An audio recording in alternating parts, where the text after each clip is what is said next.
in overcame. My victory is guaranteed. I am an overcomer. And yes, I am an overcomer because the Lord has already overcome all the battles for me. And I trust you are good. I am fine. I am blessed. And I thank the Lord because of the gift of life. And even because of the opportunity to come to us once again. It's been a while, but I thank God for allowing us to come again and continue with this conversation of, bringing hope and raising the faith in our hearts, because we require that for as long as we are living. This is the beacon of hope, in case you are new. This is where we say that we are turning our scars into stars, and these stars are bringing about light to those dark moments, and they are also bringing the beauty of God into every situation that may have in one way or another turned ugly, because we have God in heaven who is able to overturn every other situation, and he does all this for the glory of his name. And so I also continue saying that I am not doing this because of myself. It has got nothing to do with me, but it is all for the glory of God. So I request you to walk this journey with me, and I want to thank everyone that has been watching my videos, and I trust that you have been blessed and encouraged. And so if that is you, keep liking, keep leaving us your comments, keep watching this on YouTube, and if you haven't, kindly subscribe to my channel so that we may grow this together. And even as we grow together, we keep reaching out to many people and bringing them the God that we have experienced, because we are bringing this hope from a point of experience of what God is able to do when we believe in him. And so I thank God for you, my viewer, and I come to, above everything else, encourage you to keep your focus in God and to keep raising your eyes and fixing your eyes unto God, because he is everything that we ever wanted in life. Yes, that is he who he is. Anything that you ever required, it will always be found on God. So usife moyo, continue pushing on, continue, keeping those strides, and telling God that we are with you in this.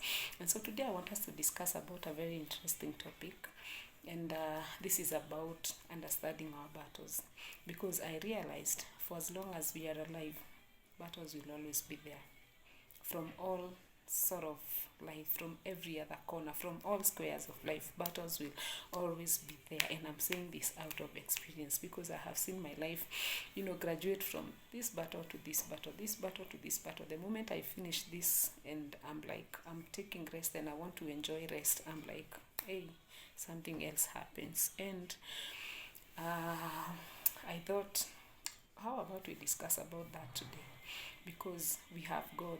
And Ephesians chapter 6 verse 10 and 12 is telling us to put on the full armor of God, because we are not fighting against flesh and blood, but against the principalities of darkness, against the powers of darkness, against the authorities, against the forces of evil, and against several stuff as documented in that verse. And so this brings me to this understanding that in life we keep on fighting against very many things. Like, there are times we will be fighting against our family members. Sometimes we'll be fighting against our very own friends and people we trusted.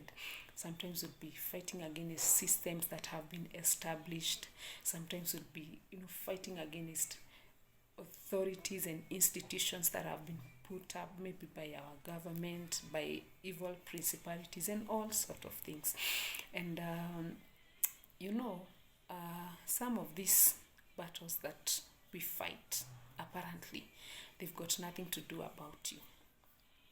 Yes, I mean, they have got nothing to do about you. Like, you may find yourself in a battle or in a situation, and you take stock of yourself, and you ask yourself, what did I do to deserve this? Why did I even fight myself in such a situation? But I came to let you know today that some of the battles that you fight, they have got nothing to do about you, but they have everything to do with God and his glory. And when it gets to that situation, then the only thing that you can do is to run to him for help, for energy, for courage, for wisdom, to fight it until you win it. Because after you have won it, the victory will not be about you. The victory will be about him. And when the Lord takes glory, you can be sure you will not be left the same you are. You can be sure if the Lord takes you through something for his own glory, you can be sure that you will not be left the same person you were before that. So as you fight yourself, and as you find yourself going through those battles, tell the Lord to help you understand, why am I even fighting this battle? Because I have realized the moment you understand the nature of your battle, you will be able to, turn around that situation, and you will be able to tell God to help you know how to fight that battle. Because sometimes you lose battles because you are fighting them the wrong way. Somebody can come confronting you over something, but apparently it wasn't them, like really having issues with you. It was maybe the Lord who was trying to check your patience, try you on a certain issue. And the moment you fail to understand that that is a spiritual battle, you will face it head on with this person. Perhaps hata umnyamazie, ukuwe na issues na yeye, but maybe it wasn't about that person. It wasn't really about you. It was about the Lord wanting to take you a journey. And I have been encouraged by the life of Joseph, and there are a few things that I have learned about understanding our battles by this guy called Joseph. The book of Genesis, chapter 37, all the way to chapter 44. I am sure we know this story very, very well, but there are a few things that I want us to, get to encourage ourselves through this story of Joseph. And number one thing that I saw is that Joseph alijipata kwa hii vita, the hatred with his brothers, because number one, he was loved at birth by his father. The Bible talks about Jacob loving Joseph more than all his brothers, because alimzaa at his old age. And that did not go well with his brothers. The fact that he was given special treatment by the father did not go well with his brothers. But let me ask you, this is a battle that Joseph is fighting. It had nothing to do, the hatred had nothing to do with him, because he did not choose. He did not tell his father, give me special treatment other than my brothers. It is the father who decides, I love this guy more than these others. And this automatically gets him into problems. And I believe that some of us have found ourselves in issues that there's nothing we did, but vitu tu zili happen. And just like that, watu wamekuchukia, hawataki kukuona, wanakuongea, and wewe ukijiangalia hakuna kitu ulifanya. The second battle that he fights himself is when his father sends him to go and check on his brothers while they were in a far field taking care of the flocks.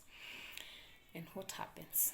The moment his brothers sees him from a distance, wanaplot vile watammaliza.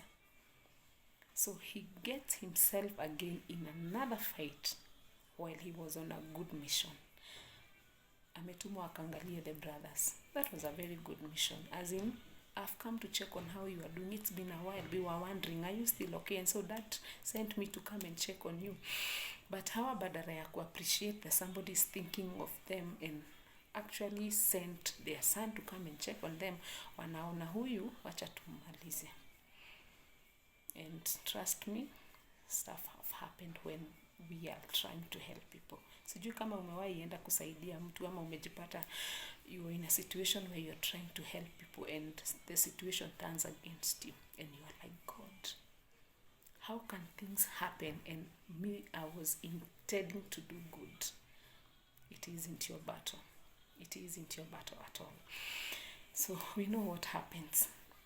He gets into the house of Potiphar, and before long he's promoted to the head of the house. The Bible talks about him having found favor in the eyes of Potiphar. Again, finding favor in the eyes of the boss lands him into trouble, because the boss's wife gets to desire him.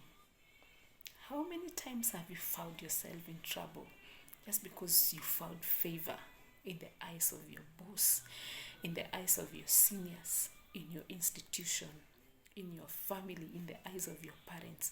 And it's not like you did something to be favored. It is just like God specially just give you favor, and everybody around you just loves you, and that lands you into a lot of trouble. Hey, I come to tell you, this is not your battle, it's the Lord's.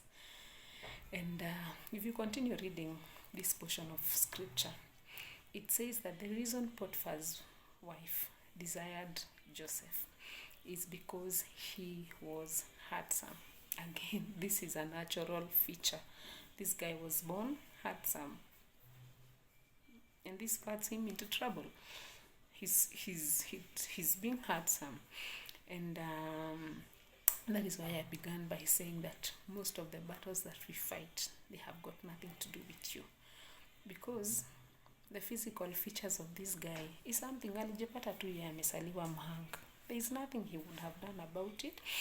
But instead of this woman appreciating that this guy is the devil gets in through the physical attraction of this guy, and he finds himself in trouble just like that.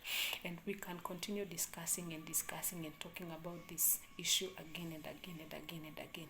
But that is how I began by saying that you need to understand your battle.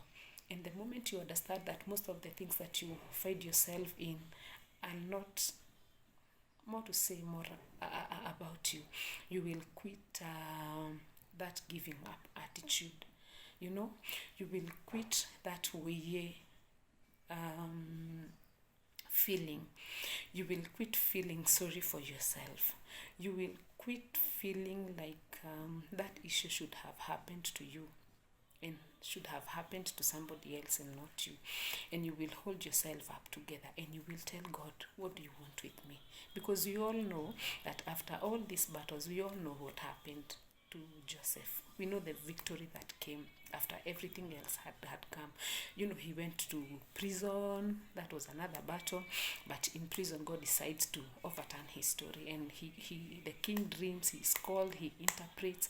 And the implementation of this dream requires somebody that will handle it very well. And the king says, who else then do we have except this same man?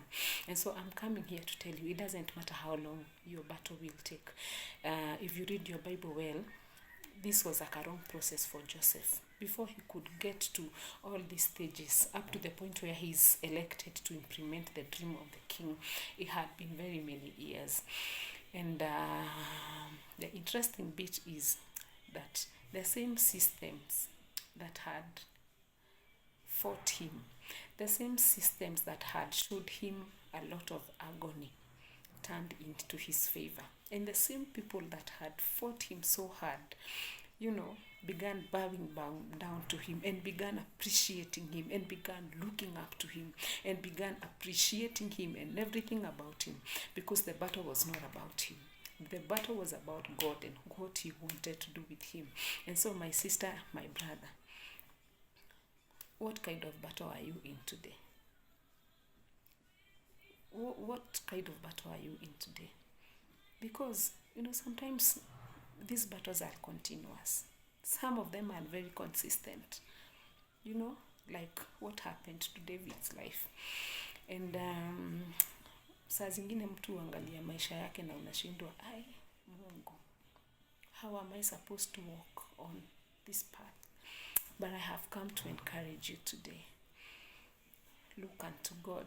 Put on the full armor of God, because you're not fighting against flesh and blood. And in the end, the victory that is going to come will be all about God. The victory that is about to come, it will be so bigger, it will be so huge that you will forget about the many battles that you have fought. So, from the beacon of hope, there are times I have talked to people about having hope and they have told me, Kate, some of these things are easier said than done. And I agree. I have countless times told myself that that is tough. As much as people are telling myself to hold myself up together, his story, it is easier said than done. But God has given me energy, and over time I have added another clause to this statement. It is easier said than done, but it is doable. It is easier said than done, but it is possible. And the moment you develop that attitude, you will fight your battles to win. Because there is a difference between fighting your battles because you have found yourself in them and fighting your battles to win. Because the moment you have that mentality of fighting that battle to win, even the time you feel low, at your lowest, at your moments when everything isn't working, there's still that feeling, there's still that energy at the back of your mind that keeps telling you, Kate, remember, you are in this to win. But if you fight for the sake of fighting, and if you fight because you found yourself in a particular battle, kuna time itafika, and when that will is not there, you will say, after all, nimejaribu, I have tried my best na imeshindikana, so it is okay for me kusema just let it be. So let us understand our battles. Let us understand that not everything bad that happens to your life is meant to bring you down. That is something I have learned through experience. Sio kila kitu yenye ni mbaya katika maisha yako imekuja ndio ikumalize. Kuna uwezekano it has come to build you and to bring out the better version of you, which probably could never be brought out for as long as things are good. So from the beacon of hope, I can keep on talking and talking and talking. I am so loving doing this. I am so enjoying every bit of it, and it is all for the glory of God. So I thank you so much for watching, for following me up, and I trust that this has become an encouragement to you. If it does, kindly give us a thumbs up, leave us a comment if you can, and share. You never know, somebody may be requiring to hear this, and their situation will turn around. So share and subscribe to my channel page, like my Facebook page, and subscribe to my YouTube channel, and together let's grow this ministry for the glory of God. So I love you all. Until next time, God bless you and keep you safe.